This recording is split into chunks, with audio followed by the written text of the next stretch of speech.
Sahabat Kak Ika, terima kasih sudah klik video ini. Jangan lupa like, subscribe, dan tekan tombol lonceng. Selamat menonton. Assalamualaikum warahmatullahi wabarakatuh. Alhamdulillahirrabbilalamin. Wassalatu wassalamu ala israfil anbiya wal mursalin wa ala alihi wa sahbihi asma'in, amma ba'du. Alhamdulillah. Ya Allah, terima kasih kita dalam keadaan sehat dipertemukan kembali dalam video Kafalah Al-Insan Al-Khairiyah atau biasa disebut KIK. Dengan tema kali ini adalah sejarah Masjid Raya Sultan Riau Penyengat di Tanjung Pinang. Masjid Raya Sultan Riau Penyengat ini terletak di Pulau Penyengat Indrasakti, Kecamatan Tanjung Pinang Barat, Kepulauan Riau, Indonesia.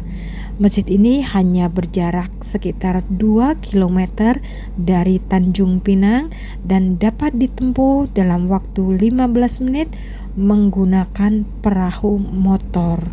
Masjid ini diperkirakan mulai dibangun pada tahun 1761 sampai 1812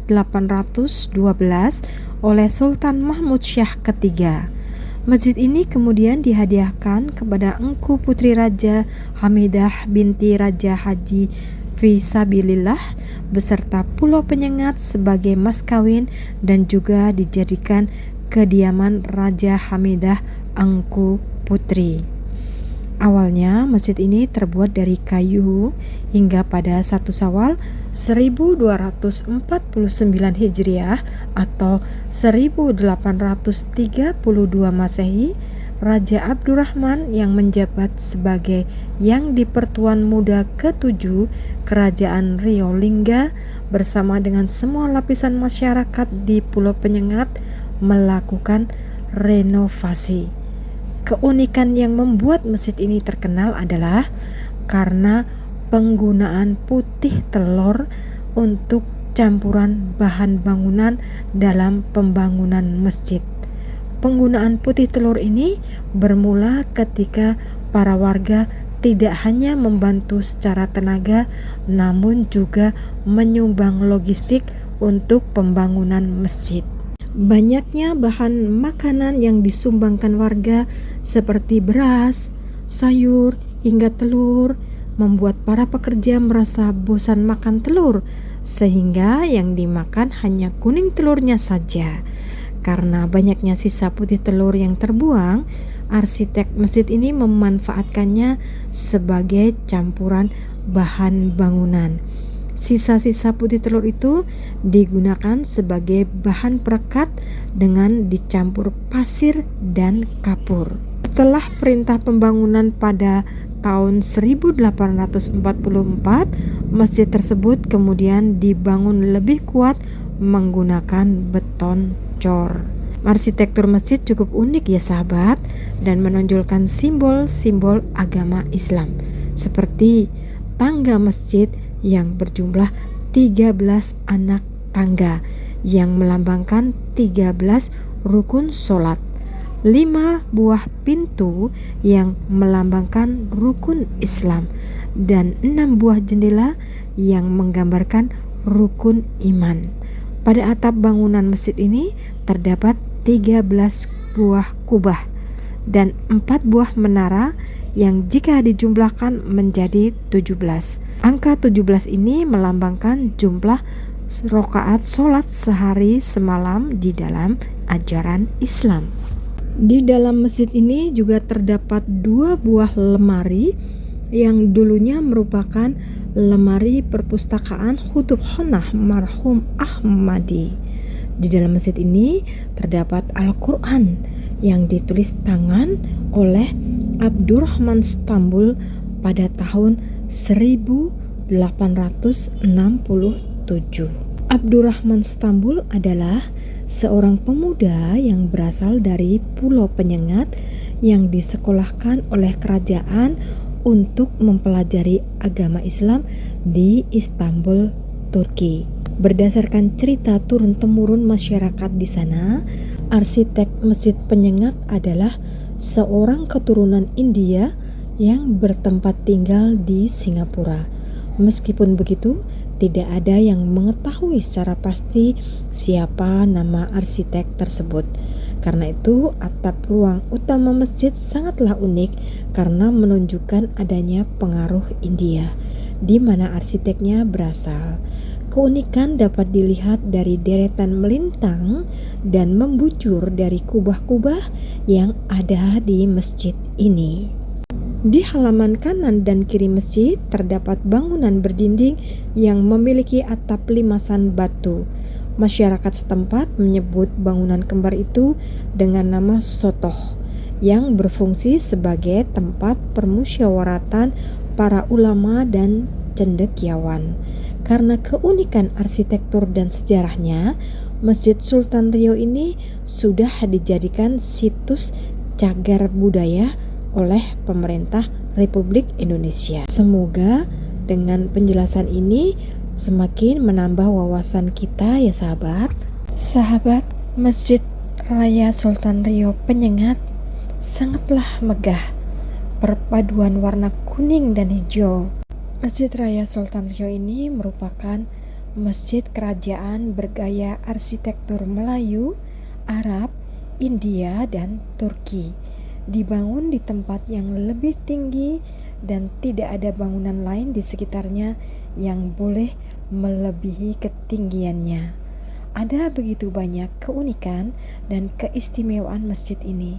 Salah satunya tadi sudah disebutkan, yaitu penggunaan putih telur yang digunakan sebagai bahan perekat alami dicampur dengan pasir dan kapur. Sangat unik sekali ya sahabat. Selain itu, masjid ini memiliki fasad yang megah. Bisa dilihat Al-Quran tulisan tangan berusia 150 tahun yang terletak di dalam kompleks suci. Di era Kesultanan Riau, Lingga, Johor, dan Pahang, pulau ini kosong dan hanya jadi tempat singgah nelayan atau pelaut untuk mengambil bekal air minum. Pulau ini memiliki telaga air tawar untuk diminum dan airnya tidak pernah kering meski kondisi cuaca sangat panas. Kemudian pulau ini dijadikan mahar ya. Sahabat tadi udah sampaikan untuk mas kawin. Seiring dengan pesat berkembangnya masa itu, tidak bisa menampung jumlah masyarakat yang ada, sehingga Sultan memerintahkan untuk membangun masjid yang lebih baik, lebih bagus, dan lebih besar.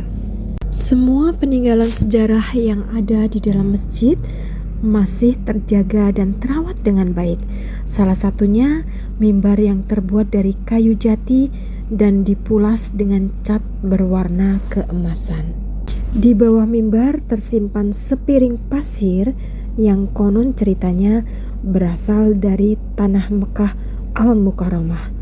Pasir ini dibawa Raja Ahmad Engku Haji Tua, bangsawan pertama dari kerajaan yang menunaikan ibadah haji di tahun 1820 Masehi. Pasir tersebut biasa digunakan masyarakat setempat pada upacara jejak tanah, suatu tradisi menginjak tanah untuk pertama kali bagi anak-anak. Untuk bangunan masjid dan benda-benda di dalam masjid, alhamdulillah sangat terjaga keasliannya. Ada juga benda unik lainnya yang masih terjaga, yakni lampu kristal yang merupakan hadiah dari kerajaan Prusia atau Jerman pada tahun 1860-an.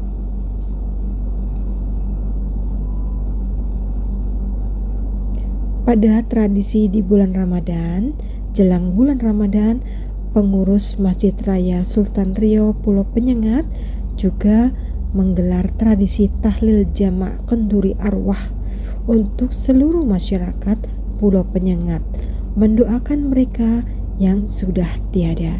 Selain itu, apabila sudah masuk bulan puasa, juga akan digelar tradisi buka puasa bersama di halaman masjid. Ada tradisi jelang Ramadan, tahlil jamak kenduri arwah untuk seluruh masyarakat Pulau Penyengat. Diajak masyarakat datang ke masjid bersama-sama mendoakan para arwah yang sudah meninggal dunia. Tidak hanya pengunjung lokal yang datang, tetapi ada juga pengunjung dari luar negeri. Yang terdekat di sini yaitu Malaysia dan Singapura. Para pengunjung yang datang ke Pulau Penyengat tidak hanya jalan-jalan untuk menikmati wisata religi, namun mereka juga melakukan ziarah makam para raja seperti Raja Haji Fisabilillah, Raja Ali Haji, Raja Hamidah, Raja Ahmad, Raja Abdullah, dan Raja Aisyah. Sahabat, bila akan mengunjungi Pulau Penyengat untuk datang ke masjid bersejarah dan unik di Pulau Penyengat ini, sahabat harus menggunakan perahu kayu atau dikenal warga setempat bot pancung. Jarak pulau ini terpisah dengan lautan dari kota Tanjung Pinang, ibu kota provinsi Kepulauan Riau. Jadi kurang lebih 15 menit naik bot pancung. Tarif per orang untuk menyeberang ke sana, pengunjung dikenai biaya 9.000. Sedangkan untuk warga Pulau Penyengat dikenai biaya 7.000, anak sekolah 5.000 rupiah. Bila sistem charter sekali jalan 130.000. Kalau pulang pergi 250.000. Untuk bot pancung kapasitasnya 15 orang. Bot pancung yang bawa penumpang ke Pulau Penyengat selalu standby dan berganti-ganti karena ada belasan perahu dengan sistem gilir untuk mengantar penumpang. Sahabat, inilah Al-Quran dengan tulisan tangan yang sudah berusia 150 tahun. Sahabat, ini adalah makam para keturunan raja-raja Sultan Riau.